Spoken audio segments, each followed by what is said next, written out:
Hello everyone, welcome to channel learn with ease. आज हम करेंगे कैश बुक, जहां पर हम प्रैक्टिकल प्रॉब्लम क्वेश्चन नंबर 8 को सॉल्व करेंगे। ये क्वेश्चन नंबर 8 का पार्ट बी है। यह क्वेश्चन चैप्टर नंबर 11 पीके गोयल की बुक से लिया गया है। तो शुरू करते हैं आज का लेसन, जहां पर आपको ये सारी transactions double column cash book में लिखनी है। मतलब कैश और बैंक दोनों की ट्रांजैक्शंस आपको कैश बुक में बुक करनी है। यह है फॉर्मेट है कैश बुक का। डेबिट साइड पे आप अपनी रिसीट्स को बुक करते हो और क्रेडिट साइड में आप अपनी पेमेंट को बुक करते हो। तो फर्स्ट ट्रांजेक्शन है आपकी cash in hand 800 and bank overdraft 5700। तो इसका मतलब क्या है कि महीने की शुरुआत में आपके पास कैश का बैलेंस है 800 रुपए। आपके पास स्टैंड कर रहा है कैश का बैलेंस। तो इसको आप कहाँ लिखोगे? रिसीट साइड पर लिखोगे, डेबिट साइड में लिखोगे। और पर्टिकुलर्स में ओपनिंग बैलेंस के लिए हम क्या लिखते हैं? To balance BD. ये क्या है? आपका ओपनिंग बैलेंस है। स्टार्टिंग ऑफ द मंथ आपके पास इतना बैलेंस स्टैंड कर रहा है। और कैश के कॉलम में आप लिखोगे 800।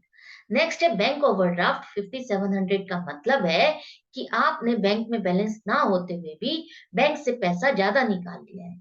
तो यहाँ पर ये क्या है? बैंक का लोन है एक तरह से, जो कि आपकी लाइबिलिटी है और आपको पे करना है। और लाइबिलिटी हमेशा हम क्रेडिट साइड पे लिखते हैं।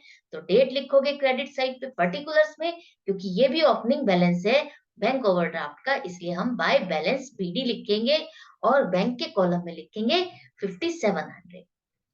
नेक्स्ट है received a cheque from Bharti 3250। अब आपने एक चेक रिसीव किया है भारती से 3250 रुपए का। अब यहाँ पर दो कंडीशन हो सकती है। या तो आप इस चेक को ये मान लोगे कि इसको आपने सेम डे डिपॉजिट कर दिया है, या दूसरी कंडीशन कि हम इसे चेक इन हैंड मान करके ट्रीट करें। हम यहाँ पर इसको चेक इन हैंड ही मानेंगे। क्यों? क्योंकि आप इसकी नेक्स्ट ट्रांजेक्शन अगर आप देखते हो, वहां पर लिखा हुआ है the above cheque is deposited into the bank. तो यहाँ पर हमें एजम्पशन करने की जरूरत नहीं है, क्योंकि नेक्स्ट ट्रांजेक्शन में हमको चेक डिपॉजिट की ट्रांजेक्शन बुक करनी है। तो यहाँ पर अगर आप इस ट्रांजेक्शन की एंट्री बनाओगे, तो क्या एंट्री बनेगी?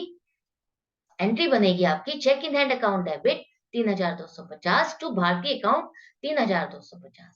क्या इस एंट्री में कैश या बैंक इन्वॉल्व हो रहा है? क्या वहां पर कहीं इनफ्लो या आउटफ्लो हो रहा है?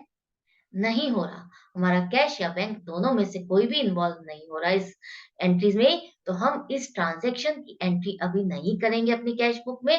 No entry. ठीक है। तो इस ट्रांजैक्शन को आप कहाँ एंटर करोगे? आप इसको एंटर करोगे अपनी जर्नल बुक में। नेक्स्ट ट्रांजैक्शन है deposited the above cheque into the bank. अब आपने जो चेक रिसीव किया था भारती से, वो आपने बैंक में जमा कर दिया है। तो यहाँ पर आप चेक ने रिसीव करके डिपॉजिट कर रहे हो, तो कहाँ लिखोगे आप? कंफ्यूजन है तो एंट्री बना के देखो। क्या एंट्री बनेगी? Bank account debit to cheque in hand. तो बैंक यहाँ पर क्या हो रहा है? डेबिट हो रहा है, तो डेबिट साइड पे ही लिखोगे। और पर्टिकुलर्स में क्या लिखोगे? To cheque in hand. Bank किसकी वजह से डेबिट हुआ, आपको वो लिखना है। वो है टू चेक इन हैंड। तो यहाँ पर आप लिखोगे to cheque in hand account, और बैंक में पैसा जमा हो रहा है, इसलिए बैंक के कॉलम में लिखोगे 3250 रुपए। नेक्स्ट है paid to Bhavna by cheque 2425 रुपए। अब आपने भावना को पेमेंट की है, चेक दिया है 2425 का। मतलब आप कहाँ से पेमेंट कर रहे हो? बैंक से पेमेंट कर रहे हो। पेमेंट कर रहे हो, कहाँ लिखोगे? नहीं पता चल रहा तो एंट्री बना के देखो आप। Bhavana account debit to bank. Bank यहाँ पर क्या हो रहा है? क्रेडिट हो रहा है। मतलब आप कहाँ लिखोगे? क्रेडिट साइड, पेमेंट साइड पे लिखोगे, पेमेंट कर रहे हो आप। और पर्टिकुलर्स में क्या लिखोगे? बैंक अकाउंट अगर क्रेडिट हुआ है, तो इसके साथ डेबिट कौन सा अकाउंट हो रहा है? भावना का। इसलिए बाय भावना अकाउंट लिखोगे आप पर्टिकुलर्स में, जिसकी वजह से आपका बैंक अकाउंट क्रेडिट हुआ। और बैंक के कॉलम में लिखोगे 2425 रुपए। नेक्स्ट, भारतीय चेक रिटर्न डिसऑनर्ड। अब आपने जो भारती का चेक जमा किया था बैंक में, याद है 3250 रुपए का, ये वाला चेक हमने भारती से रिसीव किया था और हमने ये बैंक में जमा किया था अगले दिन। वो अब हो गया डिसऑनर, मतलब कैंसिल हो गया है। बैंक ने पास नहीं किया, वो जमा नहीं हुआ। तो यहाँ पर अब आप क्या एंट्री करोगे? देखो, आपने पहले क्या एंट्री की थी? Cheque in hand account debit 3,250 to Bharti account 3,250। Next entry जब आपने डिपॉजिट की तो क्या एंट्री की थी? Bank account debit 3,250 to cheque in hand account 3,250। यही एंट्री की थी ना। अब जब यहाँ पर डिसओनर हो गया है तो अब आप क्या करोगे? एंट्री भारतीय अकाउंट डेबिट करोगे 3,250 टू बैंक अकाउंट। अब यहाँ पर चेक इन हैंड का रोल खत्म हो गया। वो चेक आपने जो रिसीव किया था वो डिपॉजिट कर दिया, तो डेबिट और क्रेडिट होकर के वो खत्म हो गया। आपने किससे चेक लिया था? वो भारती से लिया था, उसको आपने क्रेडिट किया था। अब आपको उसको दोबारा से डेबिट करना होगा, क्योंकि वो बैलेंस आपको दोबारा से स्टेंड करना है, लेना है। उस उससे ये पेमेंट आपको लेनी है। और जो बैंक में जमा आपने दिखाया था वो जमा नहीं हुआ, तो वो बैलेंस भी आपको वापस करना होगा। इसलिए बैंक अकाउंट आपका क्रेडिट होगा। यहाँ पर आप इसको कहाँ शो करोगे? बैंक यहाँ पर क्या हो रहा है? क्रेडिट हो रहा है, इसलिए हम इसको पेमेंट साइड पे लिखेंगे। और किसकी वजह से हुआ? बाय भारतीय अकाउंट। और अमाउंट लिखोगे आप 3,250 बैंक के कॉलम में। ये तीनों एंट्री मैंने इसलिए यहाँ पे बनाई है ताकि आपको क्लियरली समझ में आए कि हम किस अकाउंट को क्या करेंगे रिवर्स करने के लिए। चेक इन हैंड को नहीं लिखेंगे, भारतीय अकाउंट को डेबिट करेंगे और बैंक अकाउंट को क्रेडिट करेंगे। आई होप ये एंट्री आपको अच्छे से समझ में आ गई है।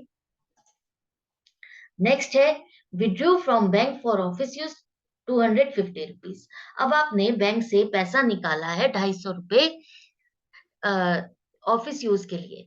तो जब आप पैसा निकाल रहे हो बैंक से, तो यहाँ पर क्या एंट्री बन जाएगी? Cash account debit to bank.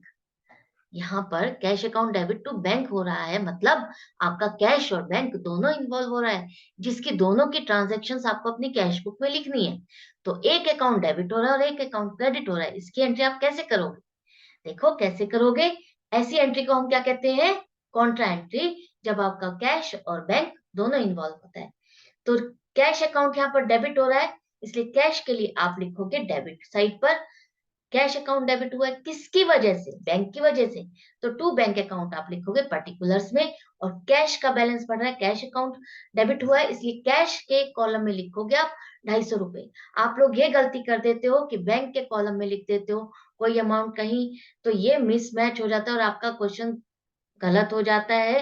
Confusion में जल्दी में आकर के कैश का बैलेंस आप कहीं लिख देते हो बैंक के कॉलम में, और बैंक का बैलेंस आप कैश के कॉलम में लिख देते हो। ऐसी गलती मत करना। ये आपका डेबिट साइड कंप्लीट हो गया। आपका लेजर फोलियो वाले कॉलम में लिखोगे सी, मतलब कॉन्ट्रा एंट्री है। ये तो अभी आपकी इस एंट्री का डेबिट साइड हुआ है। अभी इसका क्रेडिट पार्ट आपको पूरा करना है। कैसे? यहाँ पर बैंक अकाउंट आपका क्रेडिट हुआ है, बैंक के लिए आप क्रेडिट में लिखोगे। तो बैंक किस वजह से क्रेडिट हुआ? कैश की वजह से। तो बाय कैश अकाउंट आप लिखोगे पर्टिकुलर्स में। और बैंक से पैसा निकला, इसलिए बैंक के कॉलम में लिखोगे 250 रुपए। और एलएफ के कॉलम में लिखोगे सी, मतलब कॉन्ट्रा एंट्री।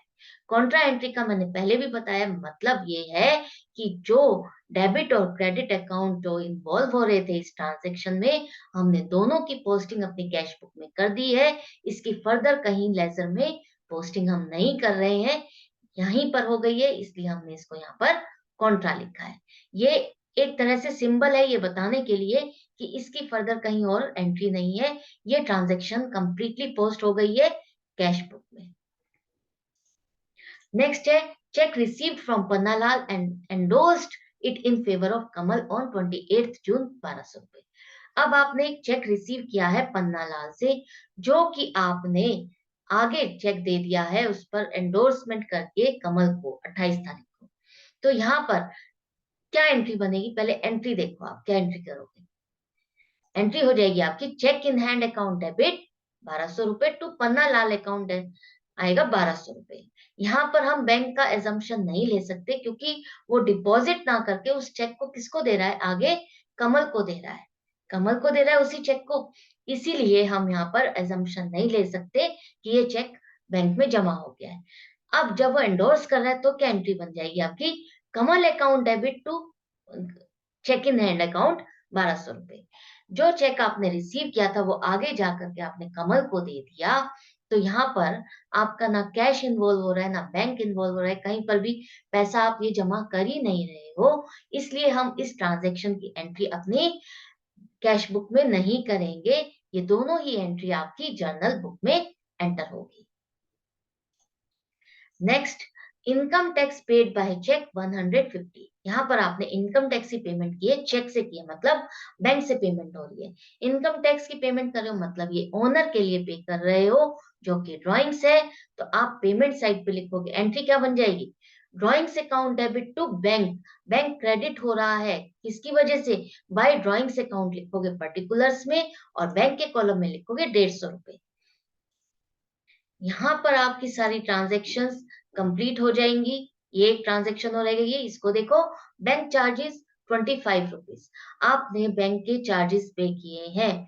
तो इसकी ट्रांजेक्शन आप कैसे करोगे, जर्नल एंट्री बनाओ, bank charges account debit to bank. जब भी बैंक के चार्जेस होते हैं हम उसकी पेमेंट कैश से नहीं कर सकते, उसको बैंक अपने आप से हमारे अकाउंट से डिडक्ट करता है, इसलिए हम डायरेक्टली बैंक को ही क्रेडिट करते हैं। तो यहाँ पर आप पेमेंट साइड पर ही लिखोगे, क्योंकि बैंक क्रेडिट हो रहा है किसकी वजह से, बाय बैंक चार्जेस, और बैंक के कॉलम में ही लिखोगे आप 25 रुपए। अब यहाँ पर जब आपकी सारी एंट्रीज हो गई हैं, एंड में आप टोटल करोगे कैश कॉलम का और बैंक कॉलम का। पहले कैश कॉलम का टोटल करो। डेबिट साइड में आपका आ रहा है टोटल 1050 रुपए, क्रेडिट साइड में आपने कुछ पेमेंट नहीं की है कैश के थ्रू, एज इट इज है, तो हम उसका बैलेंस लिख देंगे। कहाँ लिखेंगे, डेबिट बैलेंस है, डेबिट बैलेंस है, कहाँ लिखोगे आप, क्रेडिट साइड में लिखोगे बाय बैलेंस सीडी। इसका मतलब है आपका कैश का क्लोजिंग बैलेंस है 1050 रुपए। एंड में टोटल लिख दोगे कैश के कॉलम में 1050 और 1050। नेक्स्ट अब आप देखोगे बैंक के कॉलम का टोटल। आपका डेबिट साइड का टोटल आ रहा है 3250 और क्रेडिट साइड का टोटल आ रहा है 11800। मतलब आपके पास जो बैंक में बैलेंस है वो कम है, और आपने उससे ज्यादा उसकी पेमेंट की है बैंक से, तो आपने पैसा ज्यादा निकाला है, कितना, 8550। अगेन आपके पास क्या हो गया, ये बैंक का ओवरड्राफ्ट। तो बैंक का ओवरड्राफ्ट आप कहाँ लिखोगे, क्लोजिंग बैलेंस है, क्रेडिट बैलेंस आ रहा है बैंक का, तो क्रेडिट बैलेंस आ रहा है तो हम उसको डेबिट साइड पे लिखेंगे, यहाँ पर टू बैलेंस सीडी, और बैंक के कॉलम में लिखोगे आप 8550।